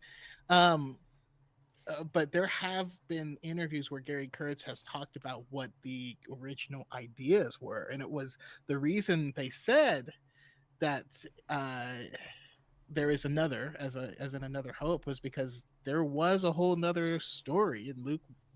They wanted you to know that Luke could or probably would turn to the dark side, and then they'd have to go And then find somebody Luke's else would sister, come? who was a different person, and then there was like all of this other story. Yeah, there was. Wow. So those were gonna be the sequels. That. That was gonna be the sequels. Well, okay. It's also tough to listen to anyone truly talk about because from what I've been able to gather, there's been at least 5 or 6 different versions of the sequels, right? So in this would have been multiple movies. There's also like there's an interview. And the only reason I know is because I'm from Sacramento, and this happened at the mall that I would always hang out with. But what's her name? Arnold Schwarzenegger's wife, Maria Shriver. yeah. Interviews. Yeah, she interviewed Luke or Mark Hamill at the local mall there up and you can find the interview. Lone Pine Mall. No, I'm kidding. They but he's like, yeah, and then this is like in 84 or something like that. And Mark was like, yeah, then George called me up and was like, you want to do more movies, but this would be in like 2004. And like he like talks openly about other things that George Lucas called and planned him with. Like we know with Steven Spielberg, he talks about the whole microbiotic universe and that being the sequels he wanted to do. Like there's so many different things. What's funny is what we got, the sequels, seems to be a sequel to the sequels that he mentions in the Archives book, which is interesting because in the like Force Awakens art of there is like Darth Talon, and there is a Sith Lord behind the scenes still pulling the strings, and Darth Talon leads one of his students astray, and while they didn't. George Lucas said that he wanted the Empire, the stormtroopers and stuff, wanted to keep fighting, and so they went off deeper, into the unknown regions. And you're like, well, then obviously that's what came back as the First Order years after that. It's really fast. There's a lot of stuff in there. That's crazy. That's crazy. I did not know that he one of the options was to make Luke go to the dark side. And Yeah. I mean, if you look at the Ralph There goes McQuarrie hope. if you go back and look at the original throne room for Return of the Jedi, that's what they based. That's where they got the idea of Mustafar from. The lava planet aspect. Yeah. That's where they got Mustafar, was from Ralph McQuarrie's Empire. Think about that though. Showing up in like Luke and Vader show up to the Emperor in a volcano. That's insane. Well, I'm curious for Nick, because being someone that was around. I mean, most of us remember. Did actually remember when the year was released. But yeah, before the prequels, because I remember being little. There was no prequels, and we were always trying to get whatever nuggets we could. And we had heard rumors and stuff that like, oh, Vader is scarred because he fell in a volcano. And I don't even remember where that came from or where I heard that from. But I'm curious, like, what was your knowledge surrounding the future of Star Wars before the prequels came out, and where did it come from? Well, when the movies came out, like besides that, there was only like they tried to do a cartoon or something, and like there were a couple Ewok movies. There was very little. Yep. But really by '85, everything kind of died out. Like like there wasn't really much going on. Like yes, people still love Star Wars, but it wasn't like in the mainstream. Like there were just fans that persisted. Of course, there were still the books going on. I didn't get into the books until a little bit later. I was much more of a visual medium with TVs and movies versus sitting down and reading something. But yeah, there was no real whispers. Like as far as everybody knew at that point, what everybody was talking about is that the movies that were done, that trilogy, and that was it. I mean, we all like wondered about certain backstories or what could be. And of course, like with the extended universe, when it came to the books, there were stories being told, but like nothing like from right before. And so when they were like, oh, they're going to be making new Star Wars movies, the prequels. I mean, like that was like the most exciting announcement because it had been like how many like years? It had been well over a decade before they actually announced that. And so announcing that was a game changer because we'd pretty much given up any idea of that because they like the Clone Wars didn't come out till much later. Like there was a void of Star Wars. So that's essentially what the world was kind of riding on was just the originals, and that was it. And then you come up like you just debate certain things, like you debate the original Death Star. Like and how it actually blew up and what were the flaws, and you get into all these debates because there's no explanation, and there wasn't books to really help you out with lore or anything like that. I mean, I went and got the original like Star Wars A New Hope book, and read through it just because I was curious, and like there's barely like that doesn't give you any information at all. Like it's not worth going back and looking, but yeah, that was the world. That was the world until special editions came out, and then That's crazy. And then of That's course, wild. then the division of Star Wars started right then when special edition came out. That's when the divisions really started to take hold. Not my Star Wars. Not my Star Wars. George Lucas ruined my childhood. It's like, George, what are you right. doing? That was kind of the idea of like. It makes sense now that the prequels are out, now that everything's out, like with the CGI and how everything kind of lines up. It makes sense now, but then it was kind of like a this doesn't fit feeling. Well, it's most of it is the kind of the Jabba moment in A New Hope, and then of course the musical number in Return of the Jedi. Those were the two main moments that fans were like, oh yeah, absolutely. Yeah. What are you doing, George? Well, also, I mean, some of them were super janky. Do you remember how it originally looked when Han steps on Jabba's tail? Oh, it was Oh yeah. He was like, oh bad. He was like a cardboard cutout, and he was like, it doesn't even make like it doesn't even like make an indent. It's just like he goes over. The CGI of what you have of Jabba now is not the same. Not the same though. What was released back in the 90s.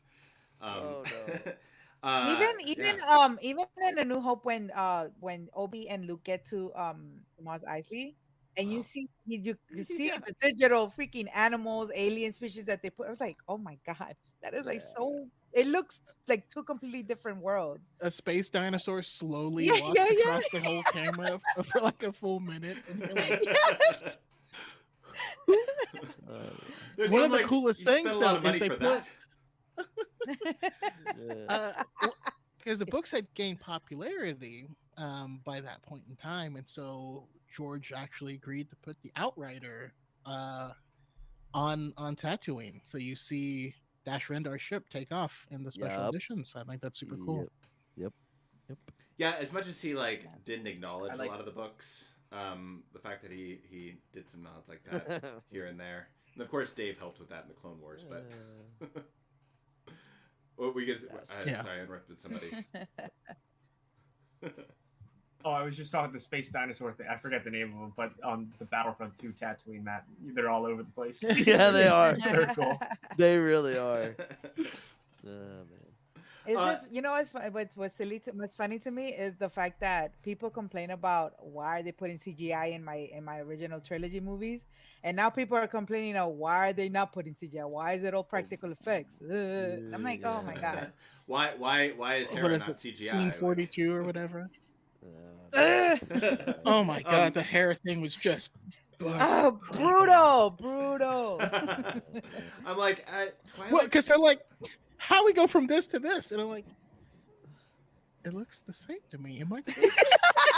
Yeah, same. It's Same. again, I Corker don't wants even you have to a problem find with the the original. differences. I don't have a problem with the original Twitter post, but it's like where the directions that I had people in my comments like, but Hera's supposed to be smoking hot. I'm like, what? So she's not? Thank She's you. not there? Of all the Like, what are you Twi'leks talking in about? all of Star Wars, that is not the one that is supposed to be like she's beautiful Yeah. in She's Rebels. beautiful, but That's the issue. that's the issue. Because Yeah. it felt Yeah. like they were saying this one is a lot more palatable to me, and I'm like, yeah, she's like a madam, like you go to her Yes, if you want agreed. hookers, that's a whole, it's a different vibe. Like this Starts is to flip, baby. Sarah, I've this never been to is see a her. mechanic space mom, like Is this fresh Twitter drama? It's the Oh, last it's 2 days. Blazer. It's the Where last. Last I two haven't. days. I'm not friend. on anymore, so I Don't haven't go seen Yeah. on. Wise, Like, wise. yeah, Yeah, don't. yeah. It's the whole Move along. O'Hara. It's just the way Yeah. she looks. Her paint looks flat. I'm like, every single live action Twilight looks the same. They're painted She the looks- same way. What are you She talking looks, about? She looks great, and She I looks just good. don't. I'm I just She don't looks understand. great. And not only that, but it's also kind of rare that they don't over sexualize Yeah. Twi'leks. Agreed. Yes, absolutely. And that's the thing. They don't want to admit to themselves that is because Hera is not in like bondage or like super tight leather, Yes. Not my Hera. agreed. No, Hera's Not a my Hera. badass. Hera's a leader. Hera's- Hashtag not my hair. She No, wears a not my pilot hair. suit. She's always been in a pilot suit. Yeah, and like agreed. And that pilot suit, even in the pilot suit that we see her in the pictures live action, it's way too form fitting for how she was in the cartoon. Because in the Yeah. cartoon they're really baggy, Yeah. but Yeah. in the live action they put it a little bit more form fitting. So why are they not complaining about that? By the way, Yeah. speaking It's of like Hera- getting mad oh, at sorry. Kaylee for not being Inara, and you're like, doesn't work. Yeah, I mean, the Also, one Firefly's Vix- great and 20 years old now. the one Joss Whedon property I can go back and Oh god. actually like watch because I love the cast. But okay, so let's do a different kind of drama.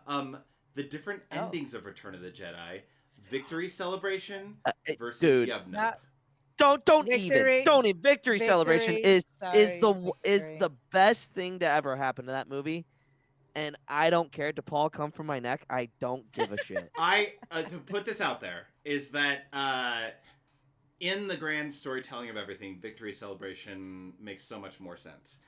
Having grown up with Return of the Jedi, and again, like 1983 to like when this got changed in the late 90s, mid late 90s, whatever year it was, is that you like I spent that entire time with Yub Nub, and then suddenly you don't get that Yub Nub like vibe at the end. So for nostalgia, it's Yub Nub. For story, it's victory celebration. Yeah. That's I'm And that's That's- fair. Song, that fair. song just makes it so much more like it's more emotional. Yeah. It makes more sense because it's that you could feel the happiness, you can feel everybody, just the celebration in the song itself. So that made more sense. The other thing that I read is that the name Coruscant didn't exist until Timothy Zahn books. Yes. Wow. That is true. Yeah, so like adding in Coruscant for that, like it didn't exist at all until Star Wars. So Timothy Zahn Mm-hmm. gave us Yeah, the name yeah. Coruscant. Yeah. That's cool. I've seen the Timothy comments. Zahn Victory gave us the celebration. name. Technically, they had ideas for a similar planet, but it was called Abaddon. And then Yep. Timothy Zahn came up with this, and he's like, "All right, yeah, that's the same thing." now." That sounds good. Yeah, George was like, "Yep, that sounds good." But imagine me being a kid watching Return of the Jedi special editions and seeing all of these places. We've never seen any of these places. We've never Yeah. seen Coruscant. We've never seen Naboo. Like, Yeah. what is happening? That's me as a kid and trying to that's probably why I do so much like Star Wars research now, is because then they just showed us these places celebrating and pulling down statues, and I have no idea what these things are. Yeah, that's so but funny. Here's what I always say about the change in songs.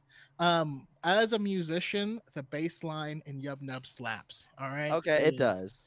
Oh no, It's it is. uh I like Ewok the song. dance. Don't get me wrong. yes. Yeah.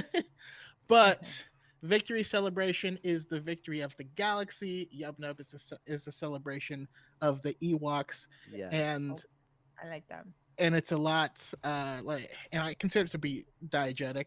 Like Yub Nub is probably what they're hearing. You know what I mean? Like in A Knight's Tale, back then they weren't hearing golden years, but it was like, you know what I mean? Like the same type of vibe. Yes. But yeah, I always maintain that the Ewoks don't know about the galactic wide conflict, and they were just celebrating having a bunch of fresh meat. Yes. That's all they were Agreed. celebrating. Yum, yum. My one Yum. my one problem They with steam up real good in the suit.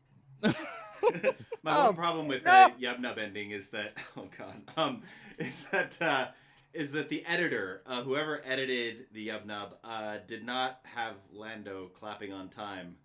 I find that offensive. That is my one thing. Like the editor, that is the editor's fault.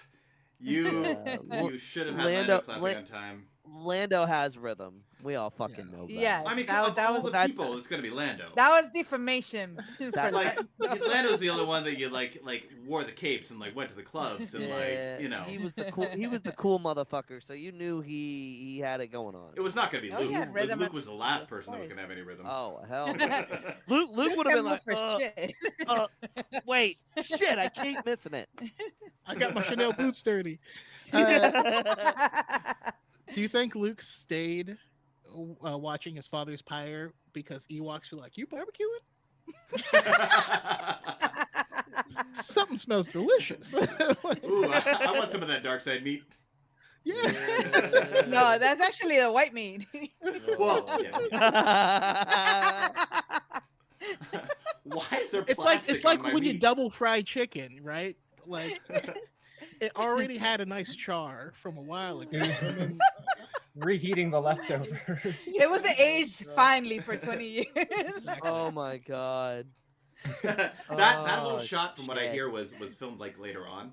They added that shot later on for some like finality, I guess. Oh, really? Yeah. God, yeah. And it's I like- think it's that like, was perfect. they I cried added like in- a baby every Oh, time. They added in Yoda just to like All the time. confirm for everybody that yes, Darth Vader is like, that's why Yoda was like so had such a small part in that movie. It's like, yes, he's your father. All right, I'm out.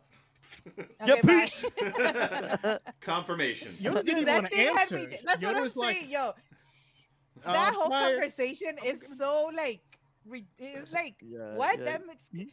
That conversation makes no sense. He's It's like, what kind of yeah, story is I'm this? gonna give you the least amount of information and bounce the fuck out and let Obi-Wan explain more of it. For I love me. how It every makes us- I'll take more time Sorry. walking to my bed than talking to you, okay? Yeah. I it lo- makes it seem like Yoda was trying to die before he got. come on, Force I Ghost. think you get back Force here. Ghost in time." out. when Luke asked him about his father, he sighed. He went, He's like, Too old for fuck. this, I am. Every Wow. single reveal in that was like, and there's another Skywalker. Peace out.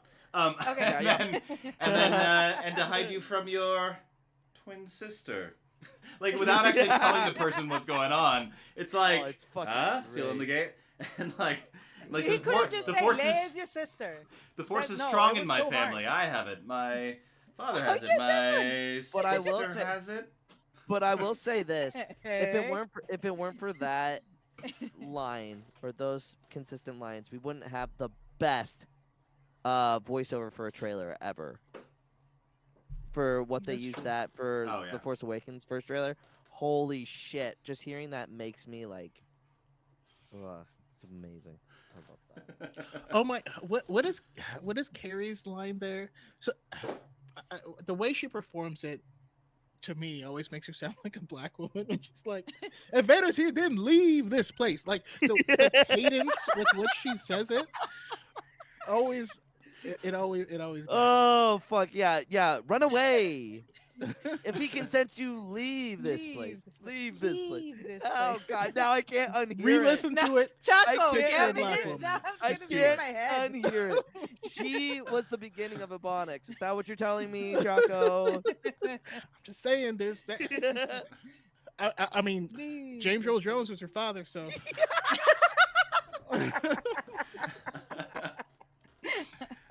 Oh fuck! I love their theme too, by the way, Luke and Leia. That Oh, John Williams yeah. wrote in that moment when that plays. I love that. I love so that theme, much. and when it came back in The Last Jedi, that little moment, like that When, one Oh theme, with, my like, God, with when the they were exchange together. on Yeah. Crate. yeah, Yeah, that musical theme will get me every time. Yeah. Fuck, It's man. really it's a beautiful little piece. That's what I love about They actually don't- going back to the soundtrack, because you hear the whole thing, and just like the swells and everything Yeah. that they have in the like Princess Leia's theme. It's just, yeah. Mm, All the time. I know. that yeah. certain that certain point of view book, I'm gonna skip all the way to the fucking back and read that last story. I don't give a shit about anything else. I'll still read it, but for that to get that the canon answer, it was one of two stories that I have needed from those two characters, from Obi-Wan and Anakin, for as long as I can remember. Because when they announced the Obi-Wan show, I was like, this is what I want to see. And I got damn near what I wanted to see.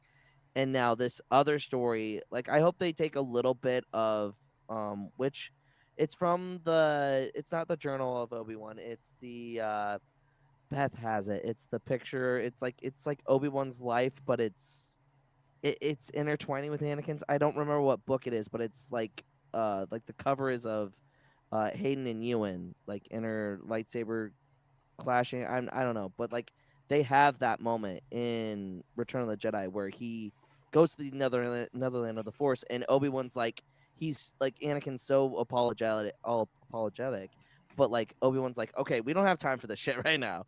Here, I'm gonna teach you how to do this, and then we'll talk.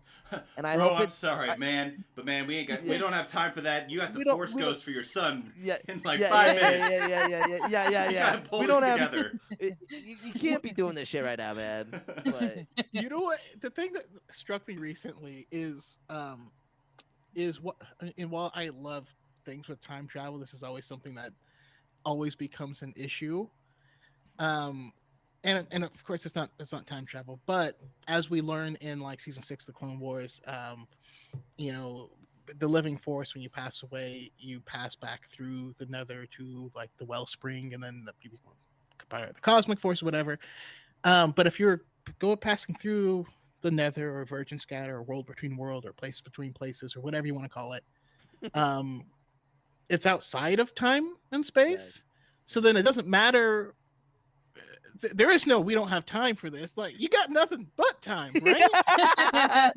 yes, I don't know. Like, It's so funny. that show Timeless started, and I watched the first 2 episodes, and it bothered me too much because they're like, the bad guys jumped back in time. We got to hurry up and go back. And I'm like, why? Nothing's changed here quite yet, so they haven't Just- done anything. Just go back before they did, or like, you have a time machine. I don't know. That's how my brain works. Oh, World Between Worlds, Ahsoka. Oh, that is gonna boy. mess with Yeah, some that's- dude bros going into that one. Oh yeah, absolutely. Can't is. wait.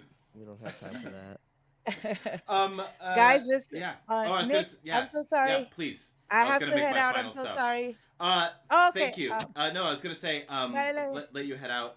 Thank you for being here. And again, you can see that EstarGuarsTia. You can EstarGuarsTia, TikTok, TikTok. Twitter, and then Kari Skywalker, Instagram. Just find me. Yeah. All silly content, type of nerdy Star Wars thirsty posts, all that good Thank you, stuff. Kari. The best content. It was great speaking Yeah, with you. exactly. I love you guys. See you later.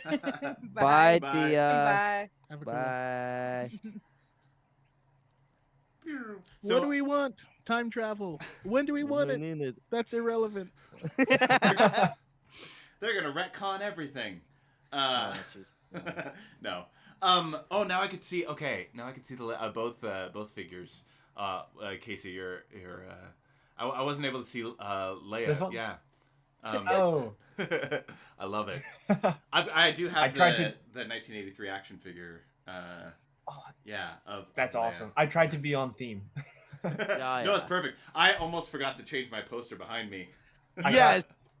I got the Return of the Jedi, C-3PO, and Wicket. I picked up at Target. I've been having a hard time not buying the Funko Pops recently with the Return of the Jedi celebration. You're like, but they're all. Casey, as far as you said, Casey, that the Return of the Jedi is your favorite, right? Yes. Yeah. What about Return of the Jedi actually makes it your favorite? I think it's funny because I rewatched that, and as when you're watching it as a kid, you're like, this is awesome, this is great. The Ewoks and they're using like the timber in the forest to crush an AT-ST, and then as an adult, even though it's still my favorite, I watch it and I go, that's absurd. How is the piece of wood crushing an AT-ST? It's made of like some type of absurd metal. And you just ignore it. And like with the Force kick that we talked about and some of the other stuff, it really is one of the goofiest Star Wars movies. Yes, and somehow I just love it. I think because it's so goofy and it's so camp, but also there's so much emotional weight behind it. Like you'll go from Ewoks throwing rocks and shooting like little arrows at stormtroopers, and it hits their armor and they fall to the ground. And then you go to like Luke and Vader, dueling on the second Death Star, and it's got like one of the most powerful scores behind it, and like the emotion, the tension, and just the whole weight of everything that's unfolding is so palpable and powerful. And so there's like a weird balance between crazy absurdity and then emotional tension. And I think that the two of those things together and getting to see everything unfold, it's thoroughly entertaining for me. Whereas like I love all the Star Wars films. There isn't really a piece of Star Wars that I don't enjoy. But like A New Hope, also in my top Star Wars films, I have a bias for the original trilogy. A New Hope sometimes can it's a little on the slower side. With Return of the Jedi, I feel like there is constantly something going on. If it's goofy with the Ewoks or what. But it's got that rewatch factor that I'm obsessed with, and I love it. I mean, they went straight from like rescue Han to like, all right, now let's go blow up the Death Star again. Like, wait, what?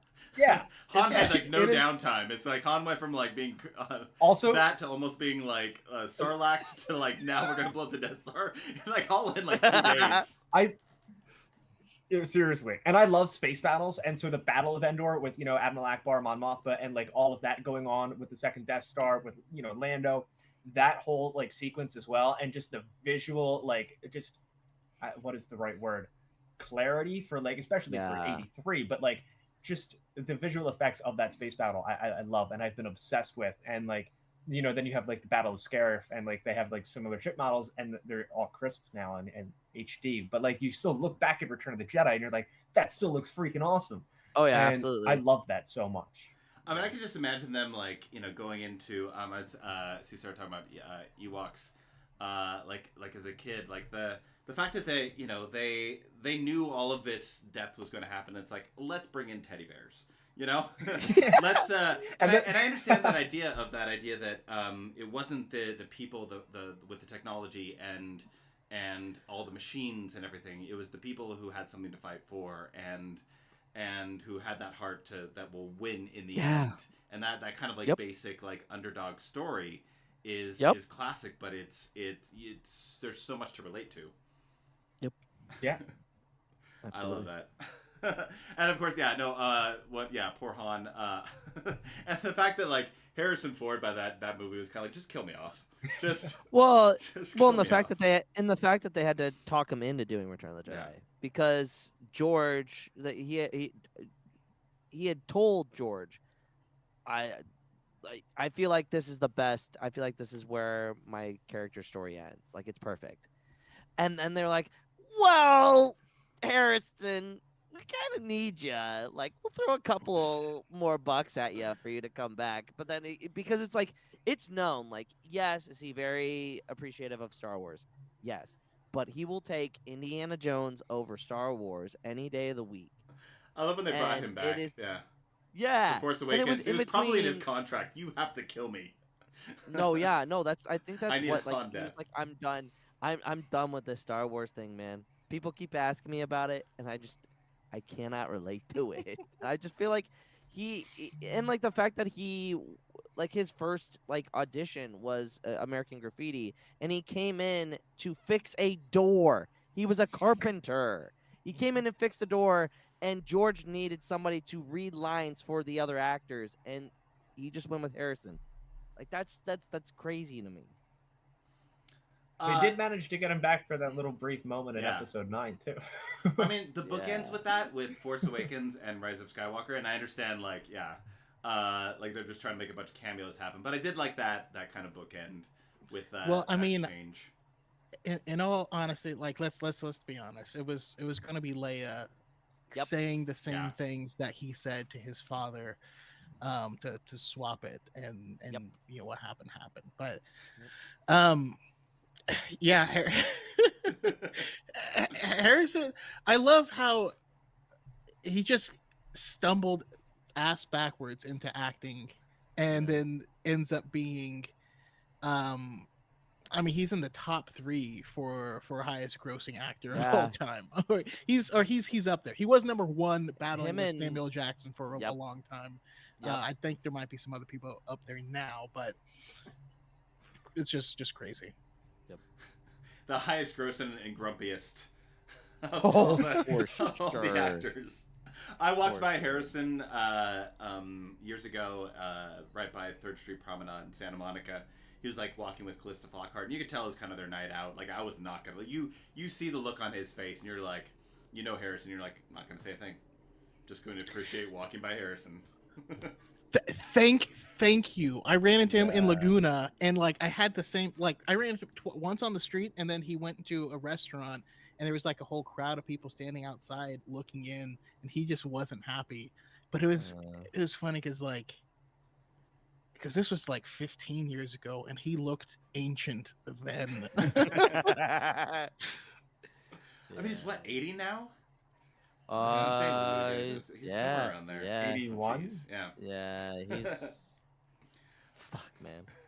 Well, I've almost kept you all for 2 hours. I mean, it's just exciting to talk about Return of the Jedi with all of you, and to have a good time. So just before we wrap up, any final thoughts of like things you might have wanted to say, or things about Return of the Jedi that that you want to end with? You know, we didn't mention the most emotional moment of all of Star Wars, and that is the reaction of Malakili when when the Rancor dies. The emoting. I cannot wait to That guy was read his crushed. story from They certain put point him of view. in I think the Aftermath. He's in Aftermath. books? Yeah, he's in Aftermath. He gets a brief little thing there.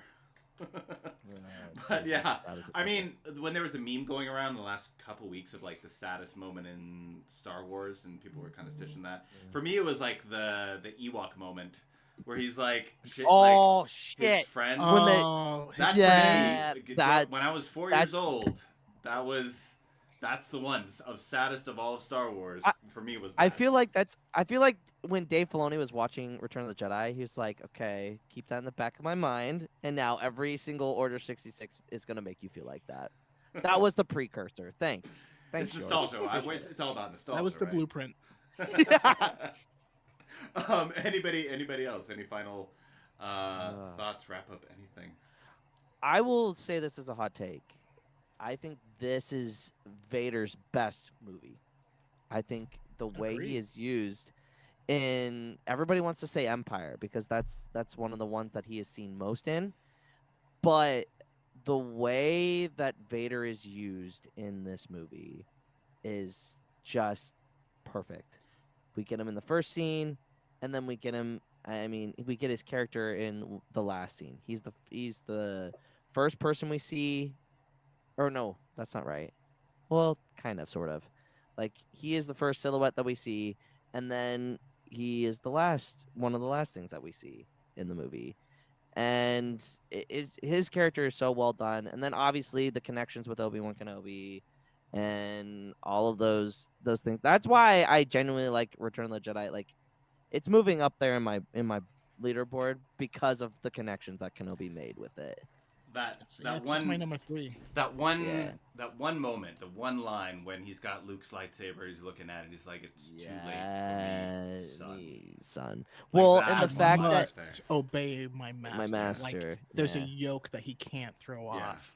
Well, and they do it so perfectly well because it's like before Obi-Wan Kenobi came out, like before it was even conceptualized, that line of Obi-Wan once thought as you do does not really make sense if you look at it from the standpoint of, hey, like before, because like when you look at Obi-Wan's relationship with Anakin after like what he tells Luke, like he betrayed and murdered your father. Like it's very opposite of what Vader is telling Luke, because Luke is like, let go of your anger and all of that, and he's like, Obi-Wan once thought as you do. You don't know the power of the like that line doesn't make sense.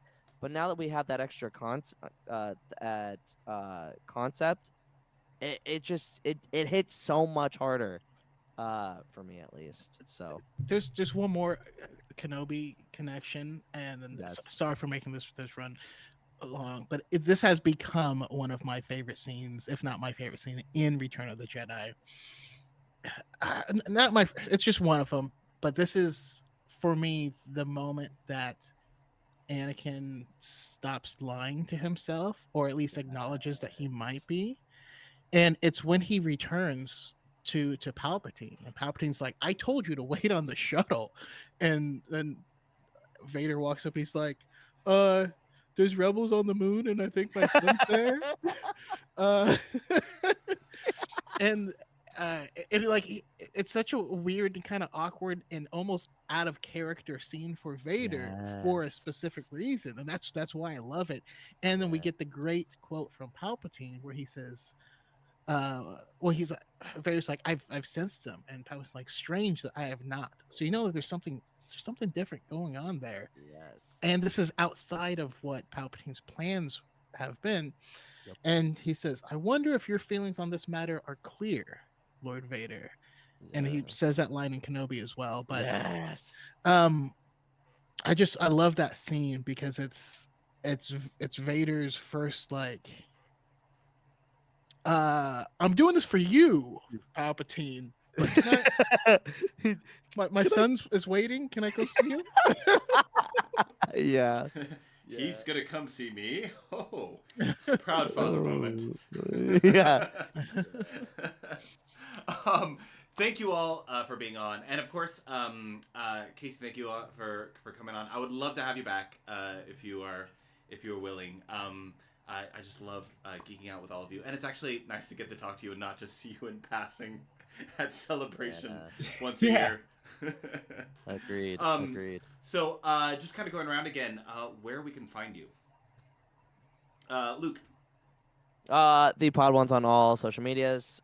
Tomorrow, 8:30 EST, we are going to be talking about Warhead, the episode of Warhead. In a couple of weeks, we will have Swacer on for Twin Suns. Choco will be on for Through Imperial Eyes. So don't miss those episodes in the coming weeks. But yeah, find us on all social medias at the Podwans on all social medias. And Swacer. Yeah, first, thank you so much again for having me on. It was really great speaking with everybody, especially about this movie. But yeah, my name is Casey, Swacer1977 on TikTok. I'm on the other platforms too, but TikTok's where I'm at. So yeah, may the force be with you. And Choco. Yes, I am Darth Choco on TikTok, Darth Choco on YouTube. This is Lord Palpatine. I only have a few of these because it's one of my favorites. And yeah, just come hang out, vibe, good vibes. Trying to be good vibes. I've been struggling with that a little bit lately, so I just haven't been making much content, but I'll be back. I found an old book that has that is a travel guide to different Star Wars languages. So I'll be making some content on that. If you want to learn how to speak a little bit of Ewokese, I got you. And somehow tomorrow that book goes missing as I make a road trip. There you go. And again, would love to have you back. And for you that are, still in the chat, thank you. That are watching, and I know I have friends out there. If you want to be on, message me. Let me know topics that you want to talk about, because, and for you three as well, because I want to bring people on and have topics that you're passionate about. And because that's what this is for. Remember, Stop holding out on me. Stop holding out on me with Kenobi stuff. Next week. Stop holding out on me. Next week is is Darth Vader. We got Demetrius coming on, who was Darth Vader for pretty much all of Obi-Wan Kenobi. I'm super excited for that. Just to hear all about it and the filming and everything that goes into it. And I'll do some teaser videos just to kind of like so you can see who it is and everything there. But that's super exciting. I mean, basically next week I'm gonna peak. That's it. unless I can get Dave Filoni on or something like. Oh God. That's where it's at. Rosario, if you're listening, Ahsoka's coming up. Come on. I mean, stranger things have happened, but again, thank you all. Thank you for tuning into Secret Transmissions. Hopefully, see you next week for Vader, for Vader himself. And again, thank you, Luke, Casey, Choco, for being here. And this is I gotta get my okay. Yes, this is Fulcrum saying signing off.